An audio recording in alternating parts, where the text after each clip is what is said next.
Ladies and gentlemen, what we are witnessing today is not just a headline, it is history unraveling before our very eyes. The shockwaves from the Middle East are not only military in nature, they represent the collapse of illusions about stability, control, and dominance in a world that is rapidly slipping away from those who once claimed authority over it. Qatar's outrage did not erupt in a vacuum. It emerged from decades of simmering tensions, accumulated grievances, and political humiliation. What makes this moment extraordinary is not simply that a state known for diplomacy and soft power has now become associated with fury and destruction, but the way that fury has manifested itself with such force that the entire global stage has been forced to take notice. The sheer intensity of Qatar's response signals something far larger than military confrontation. It signals the breaking point of patience, a declaration that silence and restraint have limits, and that those limits have now been crossed.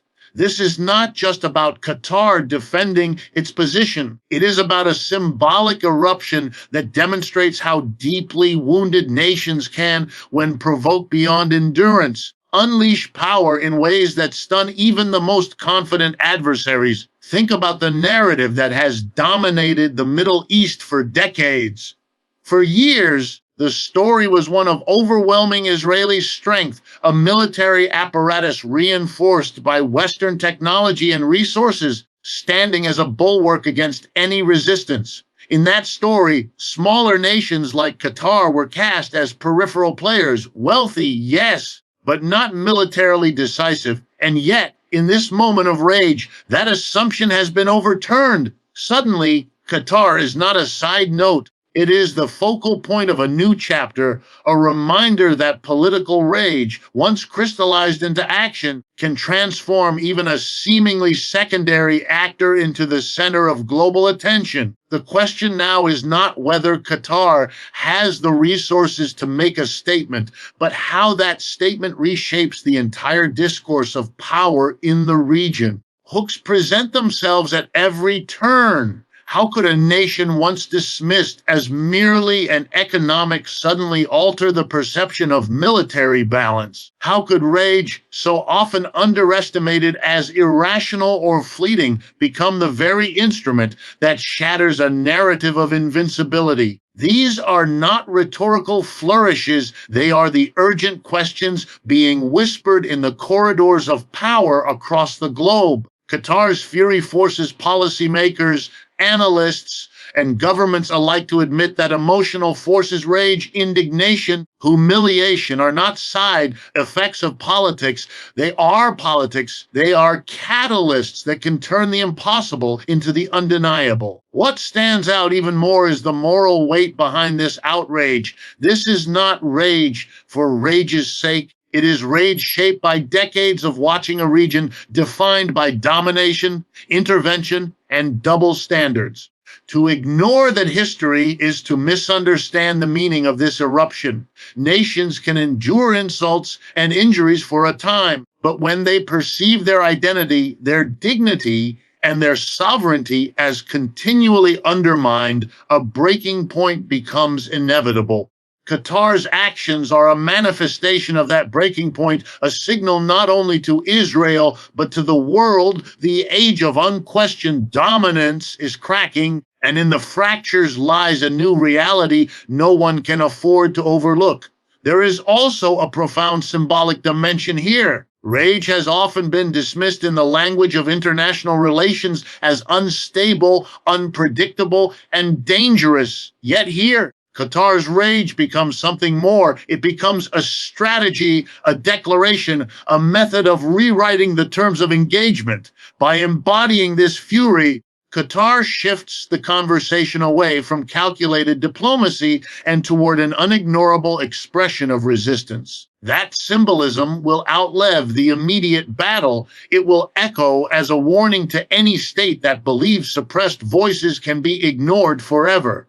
And so, when we look at Qatar's outrage today, we must see it for what it truly is, not merely an explosion of anger, but a calculated, history-driven eruption that challenges the architecture of power in the Middle East. It is a reminder that rage, when sharpened by decades of injustice, can rise like a tidal wave, unexpected, overwhelming, and impossible to contain. The world can choose to dismiss this as an anomaly, or it can recognize it for what it really is, the visible crack in an old order that is crumbling under the weight of its own contradictions. The reported loss of 20,000 Israeli soldiers in a single confrontation represents not just a staggering military statistic, but a turning point with implications that reach far beyond the battlefield. Numbers alone rarely tell the full story, but in this case, the number itself is a shockwave. 20,000 soldiers, trained, armed, and prepared,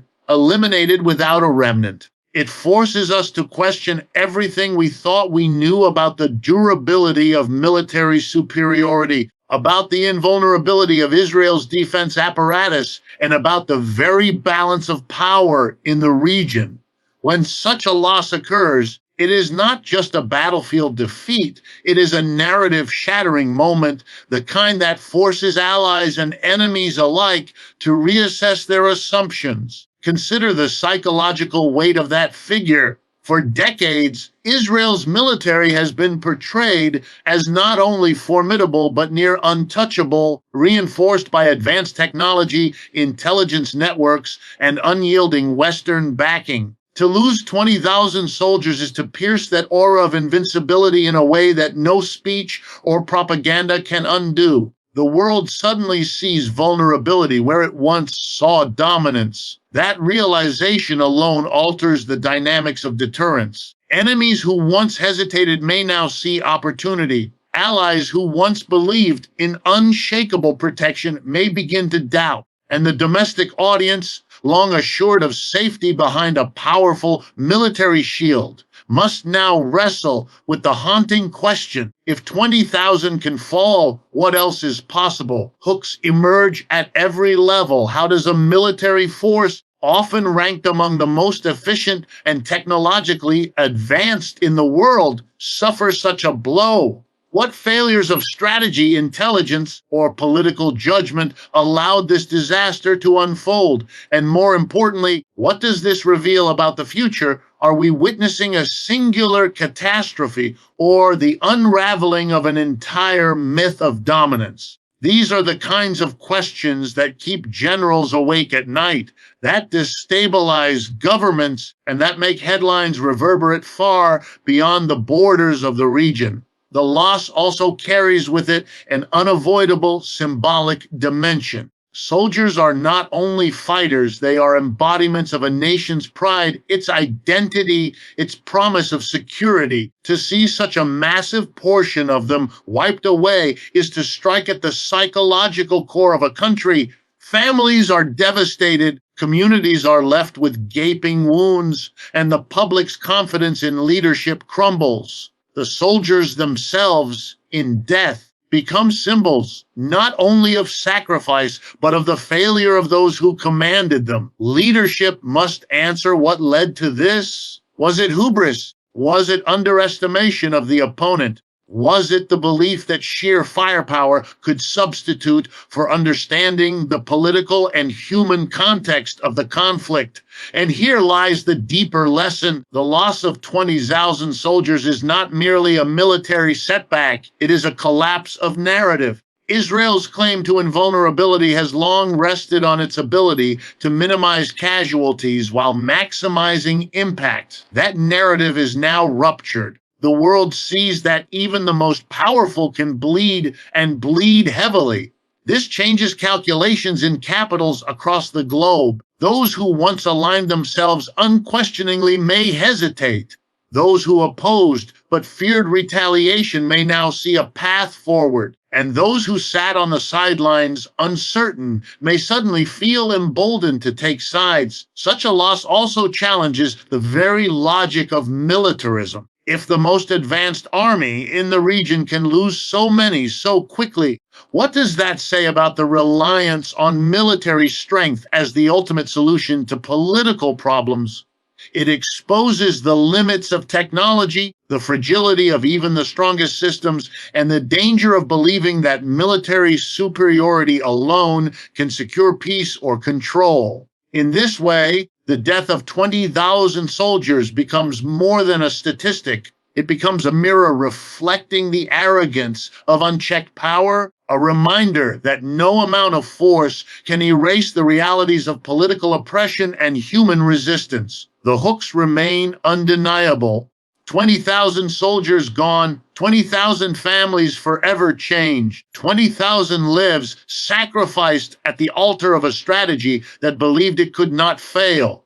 The world is left to ask, if this can happen once, what else can happen again? And in that question lies the unraveling of an entire order of confidence, security, and certainty. What seemed unshakable has been shaken. What seemed untouchable has been touched. And what seemed impossible has now been made real. The collapse of military superiority is not simply a tactical failure on the battlefield. It is a profound rupture in perception, and perception is the currency of power. For decades, Israel's military dominance was held up as an undeniable fact of the Middle East, reinforced by cutting-edge weaponry, intelligence prowess, and unwavering Western support. That dominance was not only military, it was psychological. It created the belief that resistance was futile, that no matter how fierce the opposition, the Israeli military machine could not be broken.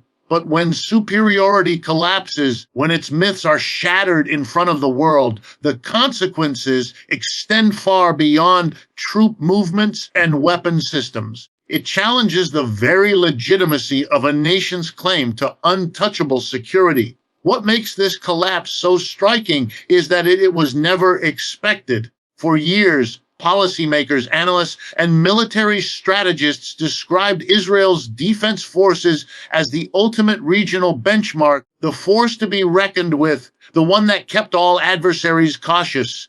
Yet in a single sequence of events, that myth cracked wide open.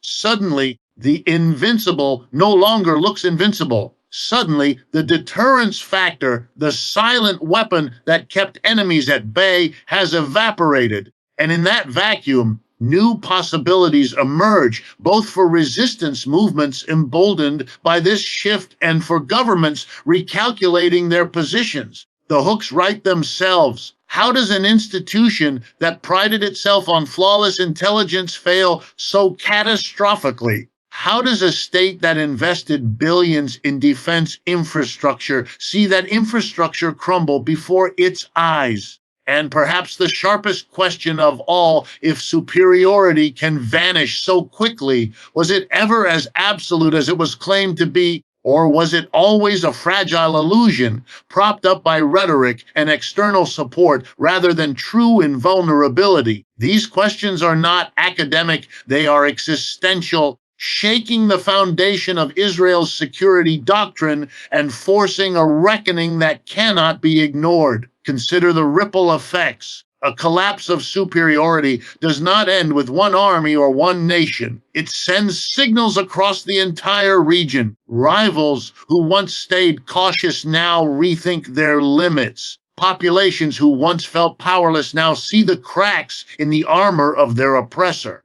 And allies who once believed in the shield of Israeli protection are suddenly forced to ask, is the shield real, or is it paper thin under pressure? This is how regional orders change, not through gradual diplomacy, but through sudden collapses of perception that reset the balance of fear and ambition. This moment also exposes the deeper flaw in relying on military might as a substitute for political solutions. Superiority, by definition, suggests permanence, an ongoing ability to dominate. But in reality, superiority is always conditional. It depends on morale, on legitimacy, on the belief of both allies and enemies in its permanence. The instant that belief evaporates, superiority crumbles, no matter how many drones, tanks, or missiles remain in the arsenal. The collapse we are witnessing today shows that no state, however advanced, can secure dominance indefinitely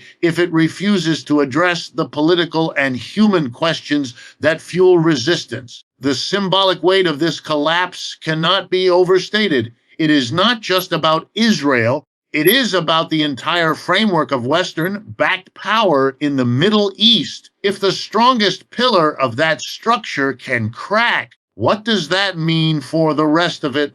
If Israel's superiority can collapse, then so too can the broader narrative that military technology and foreign aid guarantee stability. And once that narrative collapses, it becomes nearly impossible to rebuild, because narratives are not repaired with weapons.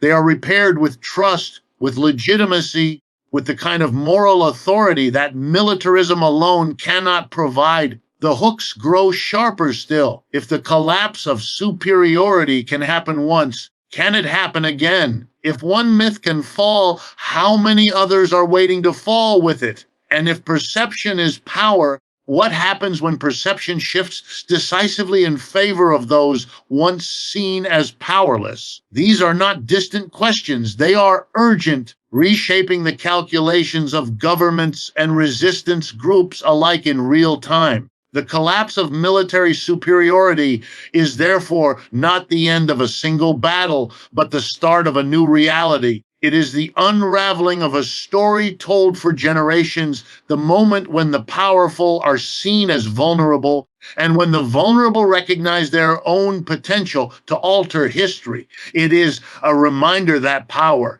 no matter how overwhelming it appears, is always conditional, and when it collapses completely.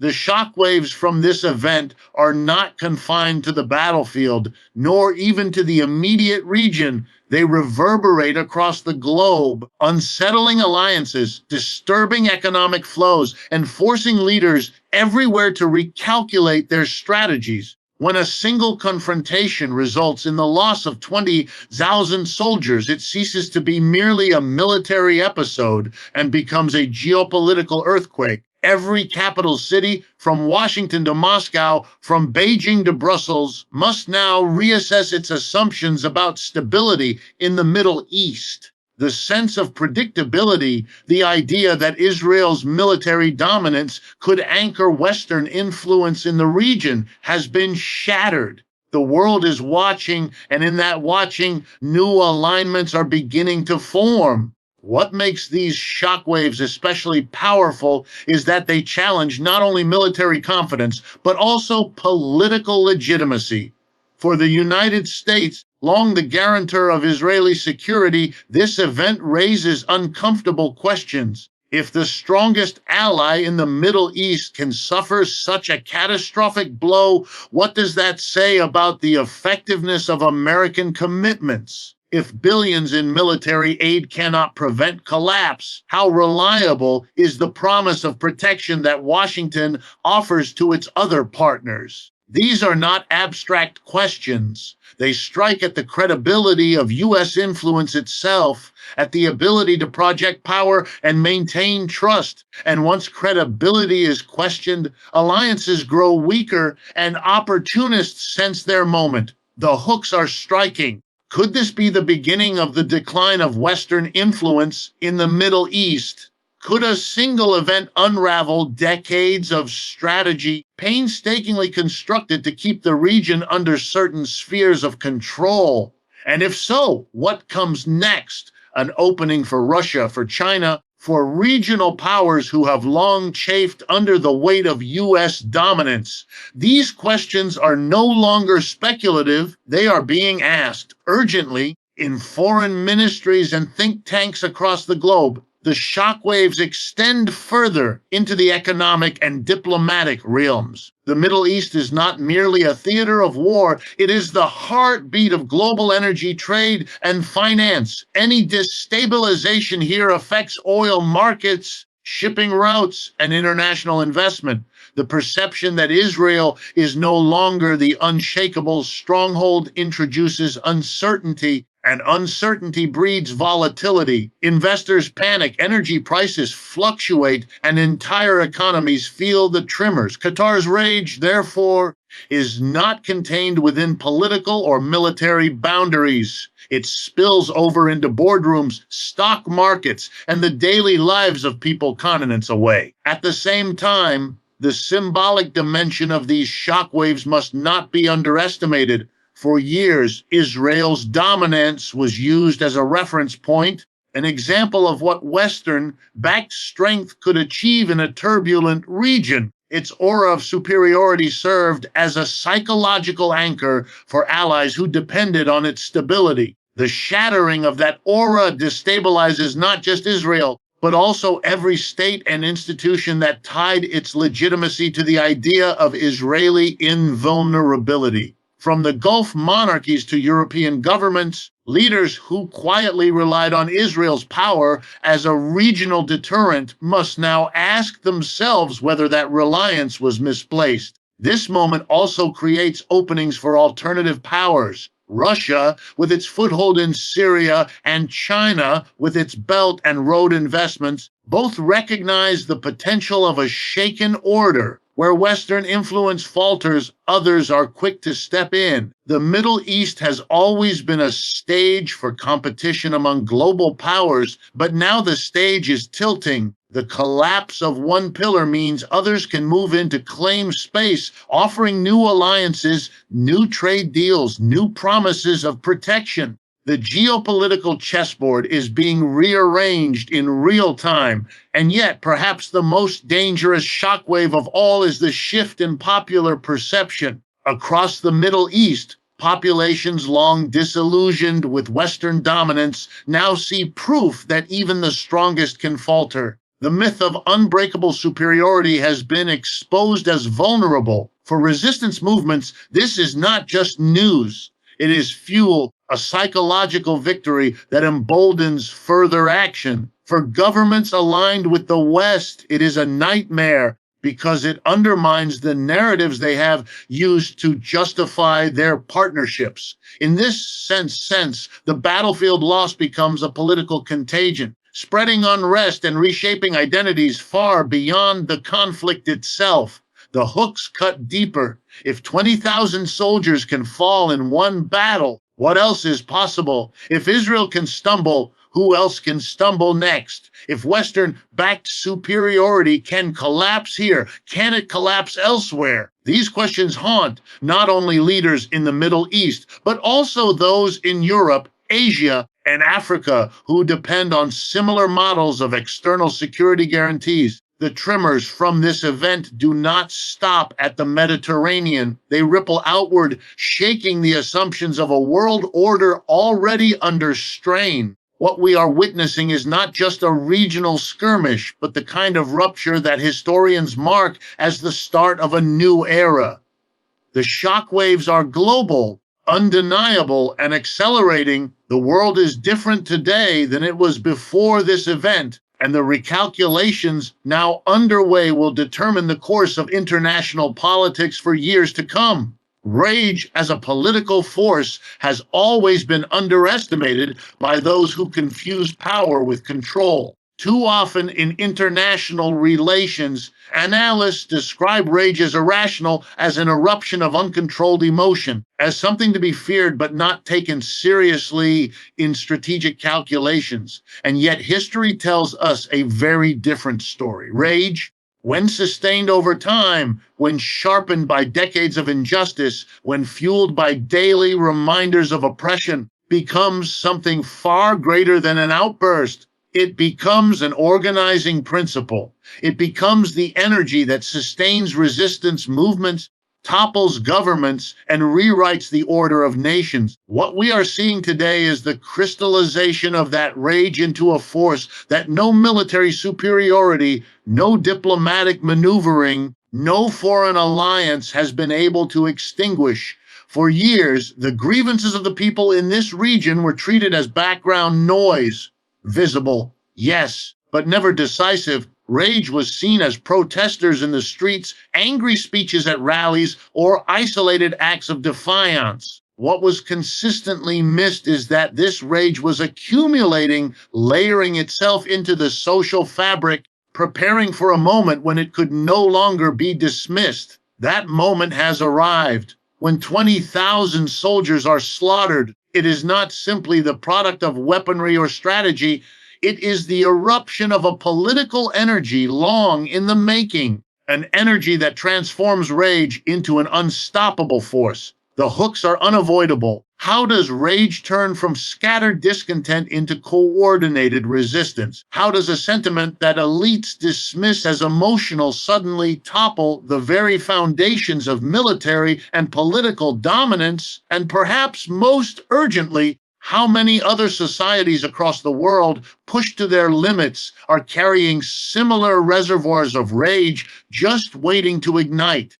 These questions strike fear into the hearts of leaders who rely on stability built upon repression. This rage is not arbitrary. It has roots. It is the direct consequence of humiliation, of dispossession, of repeated cycles where negotiation was denied, where dignity was stripped away, and where the powerless were told to accept their place. Rage, in this sense, is the most logical outcome of a political system that leaves no room for justice. When nations are pushed to the edge, when people see their identities and futures reduced to bargaining chips, rage becomes not only natural but inevitable. And once inevitable, it becomes the single most powerful political weapon available to those who have nothing else left. The political potency of rage lies in its ability to transform the impossible into the inevitable. Where reasoned diplomacy may falter, where conventional armies may be crushed, rage finds ways to adapt, to persist, to strike at the weak points of even the most fortified powers. It turns ordinary people into symbols of resistance. It fuels movements that survive beyond leadership changes, and it carries the moral authority that no amount of propaganda can fully erase. In this moment, rage has not only erupted, but has reshaped the battlefield, exposing the fragility of those who believed themselves immune. And yet, the power of rage goes beyond the immediate battlefield. Its resonance is psychological, symbolic, and contagious. Populations across the region see in this eruption proof that their anger, too, has power. They see that their voices, long ignored, can still shake the pillars of authority.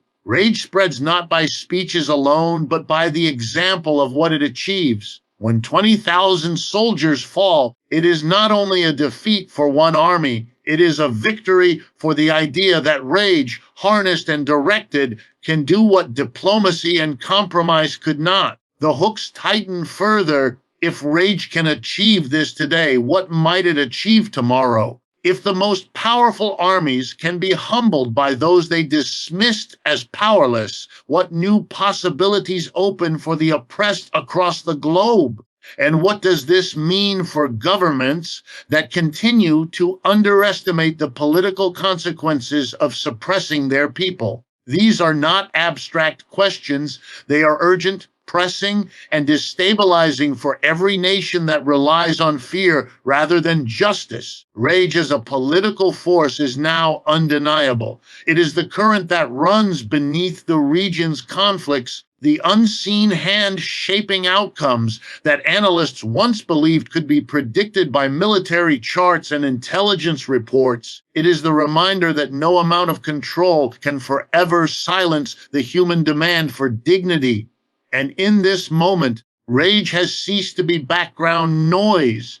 It has become the loudest voice in the room, and it is rewriting the script of power. The message carried by this confrontation is as clear as it is unsettling. No state, no matter how advanced its arsenal, no matter how powerful its allies, can rely on military might alone to secure its future. The slaughter of 20,000 soldiers does not simply mark the scale of a defeat. It serves as a warning, a brutal reminder that without justice, without dignity, without addressing the fundamental grievances of the people, military power is ultimately fragile. It can build walls, It can intimidate opponents. It can suppress for a time, but it cannot erase the truths that burn within populations denied their rights. When those truths are ignored, they eventually explode, and when they explode, they expose the illusion of invincibility. What makes this warning so significant is its universality. It is not confined to Israel nor to the Middle East. It speaks to every nation that believes tanks, drones, and intelligence networks can substitute for political legitimacy. It tells every government that has chosen force over dialogue, dominance over fairness, that the cost of that choice will one day come due. The hooks are obvious. How many governments around the world are quietly recognizing themselves in this warning? How many are realizing that their own reliance on coercion has built a foundation of sand? And how many understand that what happened here could one day happen to them? These are not theoretical concerns. They are lessons carved into history by the blood of soldiers and the defiance of the oppressed. The slaughter reveals something deeper: the asymmetry between power and justice. Power can control for a time, but justice sustains. Power can dominate landscapes, but justice occupies hearts and minds. When power and justice align, stability follows. But when power exists without justice, it breeds resistance, anger, and eventually collapse. What we are seeing now is the inevitable consequence of ignoring this truth. A state may possess overwhelming strength, but if it denies dignity and refuses fairness, it sets itself on a path toward moments like this, moments where all that strength proves powerless. This warning also has a psychological dimension.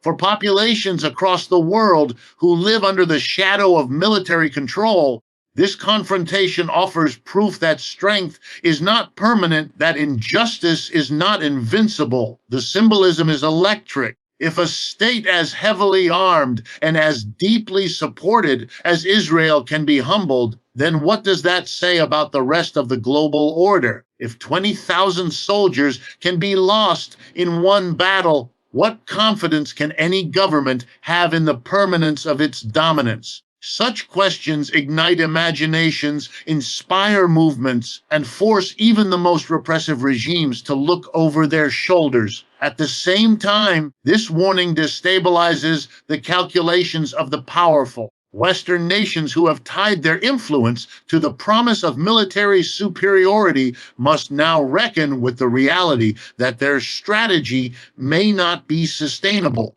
For decades, the assumption was that military dominance guaranteed compliance, that it was the bedrock of international order. But today, that assumption lies in ruins. The world is learning once again that power without legitimacy is brittle. It looks formidable from a distance, but under pressure, it cracks. And once it cracks, the damage spreads, eroding not only the credibility of one state, but the entire system built upon its supposed strength. The hooks press even harder. What happens when the oppressed discover that resistance, though costly, can actually bring the mighty to their knees? What happens when allies realize that the protection they relied upon was an illusion? And what happens when adversaries see not only weakness but opportunity? These are the cascading consequences of ignoring justice, and they cannot be contained by military means. The battlefield may silence guns for a moment, but it cannot silence the questions now echoing across the world. This warning also reminds us of the cyclical nature of history. Again and again, empires have believed that military power alone could secure their future, and again, they have been proven wrong. Rome, Britain, the Soviet Union, all believed their strength would last forever. All fell, not because they lacked weapons, but because they ignored the forces of justice, legitimacy, and human dignity. The present confrontation is simply the newest chapter in that ongoing story, a modern reminder of an ancient truth: power without justice is never enough. The slaughter of 20,000 soldiers has therefore done more than alter a battlefield. It has shattered illusions, exposed vulnerabilities, and issued a stark warning to every nation. Relying on force while ignoring fairness is not stability, it is a countdown to collapse. And once the countdown reaches zero, no amount of military power can reset the clock. So, what does this mean for us? It means we must rethink the narratives we have been sold. It means we must understand that wars are never just about borders or weapons. They are about people, about the unresolved contradictions of our world order. And unless we confront those contradictions, unless we begin to imagine a future built on fairness and mutual respect, we will continue to witness scenes like this, each one more shocking than the last,